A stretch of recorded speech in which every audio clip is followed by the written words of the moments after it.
Please stop. Are you going to focus on war? Taking land, economically outdoing each other, cultural discussions at this very moment, as if the world and your country will still last forever. In 2025, it was far too cold in June in my country, with pouring rain showers and difficult harvests. In Spain, it was extremely warm in the spring, and in the fall, there was again an extreme amount of rainwater in one day with flooding. These are just examples from close by. Do you take the risk and say this is fake news and just carry on as normal? The earth is visibly derailing everywhere, and yet we continue to drive like a Formula One pilot at 300 an hour on the public road, and still think that everything will end well. In the newspaper of May 30, 2023, I read that in 2090, 1/3 of the Earth's inhabitants will live in an uninhabitable place. No food to grow, no drink. In short, move or die. But where to? That means we will be fighting for the livable places. You don't want that for your children, or their children, and worse. You don't dare to look your children in the eye anymore if you could have done something about it. And if reincarnation does exist, then you wouldn't wish this on yourself. That CO2 has to come down quickly, because if I understand correctly, above a certain level of CO2, everything will automatically continue to warm up to 6 degrees. Above a certain temperature, the sea will release all its CO2 into the atmosphere, instead of swallowing CO2 for us as it does now. And when the white ice caps start to melt, they can no longer reflect the sun. Then that becomes a mutually reinforcing process. Then you can no longer stop it. So that unlivable situation will be certainly for everyone. It will be certainly for everyone. So it is thoroughly getting started now and focus all attention on it, or not start. And before everybody gets on my case about my appeal that I interfere in their lives and that I am a vinegar pisser, I also like to fly to nice destinations. I really like to eat meat. I like to light a fire and so on. There's nothing wrong with that in its own, but the reality is unfortunately different. That CO2 has to come down quickly. What is my question? Every inhabitant of the earth reduces his CO2 within 3 months by 30% and within 3 years by 50%. During those 3 years, you do not look at your neighbor, because now everyone is waiting for everyone. If not enough people participate within 3 years, then you can consume a lot of CO2. Then it is no longer possible to stop it, because the CO2 emissions must be at zero in 2050. A small CO2 reduction is of no use. The CO2 emissions of the Earth are only at zero if everyone is at zero. If everyone's CO2 is at zero. So if it does not work, then we can start having one big last farewell meal with airplane trips and meat bacchanal, car rides to the corner of the street, etc. at will. Then everything will eventually heat up automatically. But the first 3 years, get started without looking around you. That first rapid reduction will not be possible with technical interventions.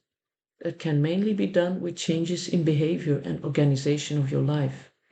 So make an action plan immediately, where you choose where you can quickly reduce CO2.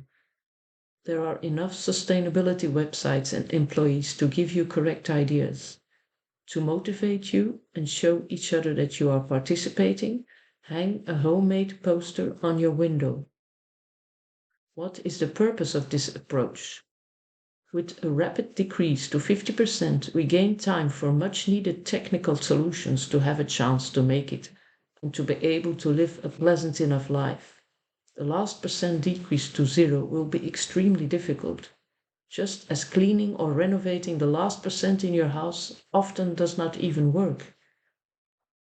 That is why I also call on all scientists and companies and organizations to take this as the main goal within their activities, like in the corona times, and to devote all their energy to finding solutions for CO2 capture and storage, good CO2 free energy generation and energy savings, energy efficient products and logistics, solutions for batteries, and so on. If you can invent AI, if you can detect black holes, if you can fly to Mars, then this should also be possible. This is also a call to politicians to direct all their focus to plan the economic changes in public transport and coordinate the whole thing so that not everyone is out of work and therefore rebels, or that everyone is looking for solutions with the same limited energy sources or materials like hydrogen or lithium. And so we also have an idea of how much CO2 free energy is available per person. We will make it together or we will not make it. Rich people, you are also in a submarine. Going to live on Mars? Even if you succeed, I wish you a pleasant life there without your five-star restaurants. I fear that you and your children are also inhabitants of the Earth. And the CO2 emission is only at zero when that of everyone and all countries is at zero. So the CO2 of poor people and countries is also your problem.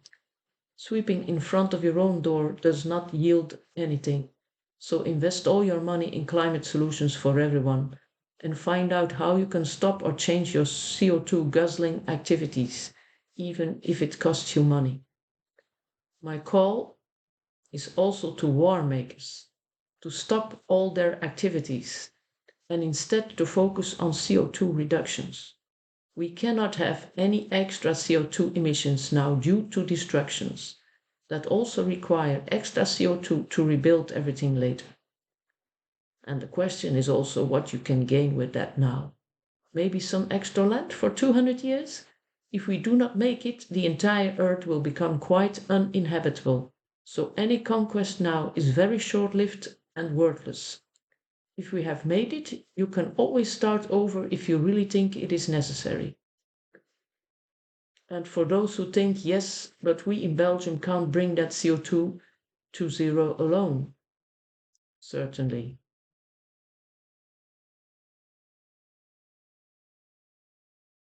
The call has been translated and recorded in English, French, Spanish, Chinese, Russian, and Classic Arabic.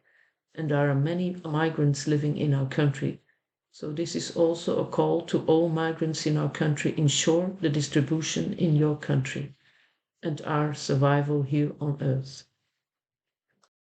Sorry, but I have to add something extra because the situation is getting worse in the world every day.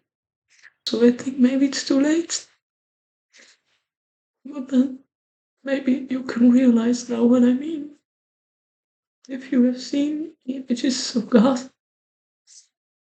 at the start of people who are desperate and they're trying to get food, and people are throwing food at them. And then you think of the people of Israel, how they have to make themselves like some inhuman, or I don't know, they have to make themselves very hard inside to do these things and say these are not people. So if we let the situation on Earth get so bad, then we all have to choose this. Oh, you are there, starving. You're gonna make yourself hard. So I hope you can find a way, or you can see that this might be another solution that you can work with me.